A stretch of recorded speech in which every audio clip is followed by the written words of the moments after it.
Halo semuanya, balik lagi di sesi bedah pasar kita. Nah, kali ini kita bakal ngebahas satu anomali yang, jujur aja, agak bikin geleng-geleng kepala di bursa saham kita minggu ini. Coba deh kalian bayangin, investor asing itu narik dana gila-gilaan, ngebuang saham-saham big cap yang biasanya jadi primadona portofolio mereka. Kalau pakai logika normal nih, harganya pasti udah nyungsep dan jadi lautan merah kan? Tapi tebak apa yang terjadi? Beberapa saham raksasa ini malah santai aja merangkak naik, kayak hukum supply and demand lagi cuti gitu. So, mari kita pecahkan misteri ini bareng-bareng. Biar kalian dapat gambaran seberapa gilanya situasi ini, coba perhatiin satu angka ini, 1,6 triliun rupiah. Dan ini bukan total duit yang keluar dari pasar ya, ini cuma nilai dari satu bank papan atas saja, yaitu Bank Mandiri atau BMRI yang dilepas asing cuma dalam waktu 1 minggu. Bayangin, uang segede itu keluar secepat kilat. Normalnya, move institusi kelas berat kayak gini bakal ninggalin jejak kehancuran harga yang lumayan horor. Tapi, tahan dulu imajinasi horor kalian. Karena disinilah muncul paradoks yang bikin kita semua mikir keras. Asing ngebuang barang sampai triliunan rupiah, otomatis barang di pasar membludak dong. Terus kenapa harganya malah naik? Secara teori kan pembeli harusnya nunggu dan nawar di harga bawah. Tapi buat saham kayak Bank Mandiri tadi, harganya malah makin ijo. Pertanyaannya, siapa sih yang punya nyali nahan kejatuhan ini dan ngelawan arus keluar yang sebegitu derasnya? Gimana coba mekanismenya? Oke, sebelum kita melangkah lebih jauh, kita samain persepsi dulu soal net foreign sale atau aksi jual bersih asing. Intinya, ini tuh selisih antara saham yang dijual asing dikurangin yang mereka beli. Nah, kalau angkanya sampai minus triliunan kayak gini, itu artinya asing lagi dalam mode exit besar-besaran. Buat kita yang sering mantau market, ini tuh ibarat barometer raksasa.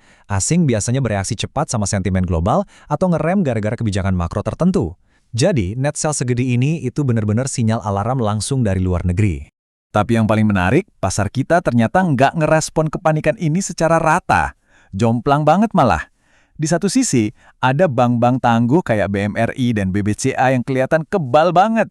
Asing keluar deres, harga mereka malah naik santai di atas 5%. Keren kan? Tapi di sisi lain, sektor tambang dan teknologi kayak Cuan, Goto, DSSA, dan AMMN malah babak belur. Turunnya lumayan dalam dari 6% sampai hampir 19%. Kelihatan banget kan pecahnya? Perbankan berdiri kokoh, sementara sektor lain langsung lunglai. Kalau kita intip data seminggu terakhir, polarisasi ini makin kelihatan jelas. Coba perhatiin tabel ini deh.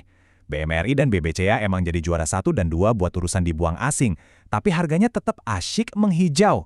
Sekarang coba bandingin sama barisan di bawahnya. Ada PT CRO, Kuan, sampai Goto yang bahkan sempat nyentuh level gocap. Yang paling kerasa perihnya mungkin DSSA sama AMMN ya, hancur belasan persen padahal net sell-nya cuma ratusan miliar. Aksi jualnya nyata banget, dampaknya masif, tapi respons harganya bener-bener beda jalur. Terus siapa dong pahlawan yang nyelamatin saham perbankan kita? Jawabannya ya investor lokal. Waktu asing lagi panik buang barang di BMRI dan BBCA, retail dan institusi domestik kita malah sibuk nampung. Kenapa? Ya karena mereka ngelihat harta karunnya. Fundamentalnya jelas solid. Ditambah lagi ada bumbu manis dari program buyback dan dividen jumbonya BBCA.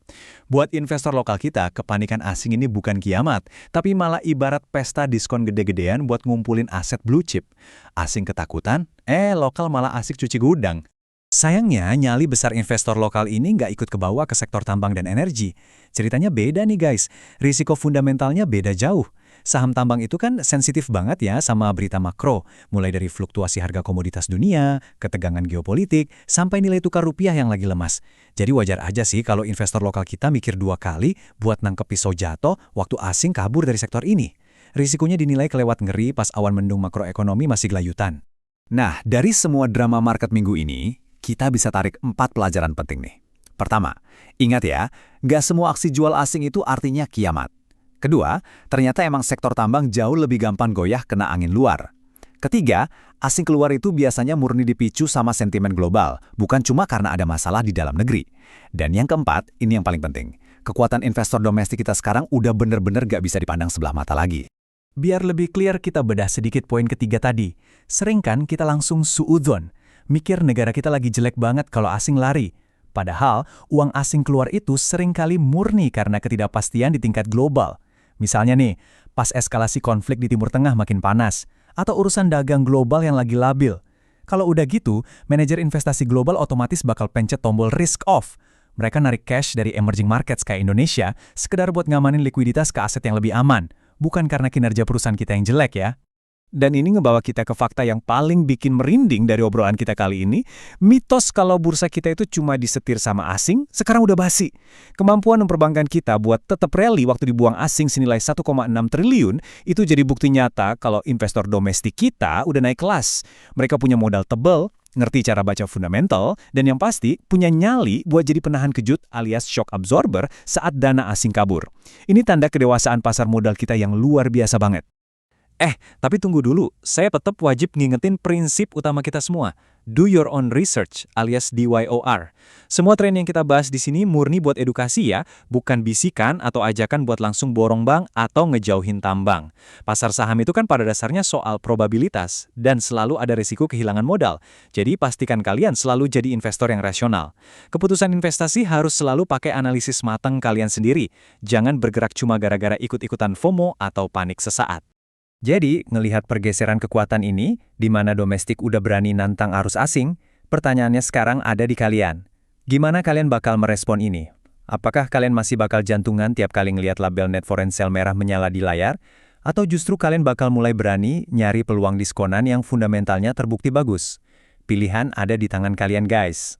Terus asah strateginya, kelola risikonya dengan bijak, dan sampai jumpa di pembahasan pasar kita selanjutnya.